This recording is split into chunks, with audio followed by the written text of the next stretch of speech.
Hi, I'm Tanner. I'm an instructor with Mountain School with the North Cascades Institute, and I wanted to talk to you about compost because I think it's super cool. So, contrary to popular belief, compost is not just something you put into a bin and it goes out onto the street just like garbage. Compost is actually something that you do. It's a process, and it's something that us humans do in collaboration with fungus, bacteria, and invertebrates. But the way that we can help it go faster and make it more effective is by taking into account our leafy green vegetables or other food waste that we want to get rid of, and how much we put into that as it relates with our straw or carbony material, something like straw or basically anything that has this kind of color. So it could be straw or sawdust or paper scraps or something like that. So we want to use about 30 times as much of that as we do of our leafy green vegetables for food waste. So I'm going to show you really quickly how I do compost, which is I take some food waste. This is a piece of an old kale plant. And I'm going to throw it into the compost pile. But that's not it. I get to have a lot of fun by chopping it up with a machete. At home, you can chop up your kitchen scraps with a knife before you put them into the compost bin. And then you don't have to use a machete. But it is pretty fun. So I'm going to do that right now.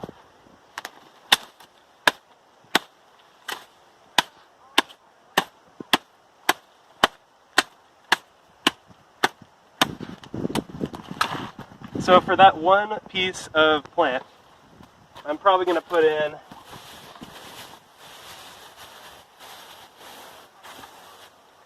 about this much straw. So it's quite a bit more than you would think. And that'll, if you do the right amount of this carbony material, it'll actually keep the smell down. You won't get as many pests like rats or raccoons coming to check out your compost, and it'll get hot faster, which is what we want, and that's how things break down. And I wanted to talk a little bit more about the different stages of compost. So the way that we have it set up here, we have a pallet system. So we took some old wooden pallets that were broken and made these 4 different bins.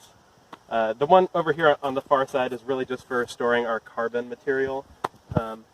But right here, we have our freshest pile. So in this fresh pile, you can see we have all of our food scraps. You can see that not really much is broken down. It's definitely still recognizable as food. And then as we move down the line here, it gets into more decomposed states. So, next pile we have pulled out right here because we're currently mixing it to add air and to add more carbon into it, because we noticed that if you dig into it here, it's actually pretty wet. So it's really sticking to my gloves. There's water coming out of it. You can see it's a little bit too wet. We don't want it to be like that. We want it to be drier so that it gets hotter. So this is the in-between stage. We're currently, like I said, mixing it to add some more air to it. And then way over here on the far end is our finished compost. And you can see down in here, there's not really any recognizable pieces of food. It looks like soil. And that's what we want at the end, is to have a product that looks like soil, that we can add to our garden. It'll increase drainage, it'll increase also water retention, which is kind of weird that it does both of those things, and it'll add nutrients back to the soil. So thanks for watching.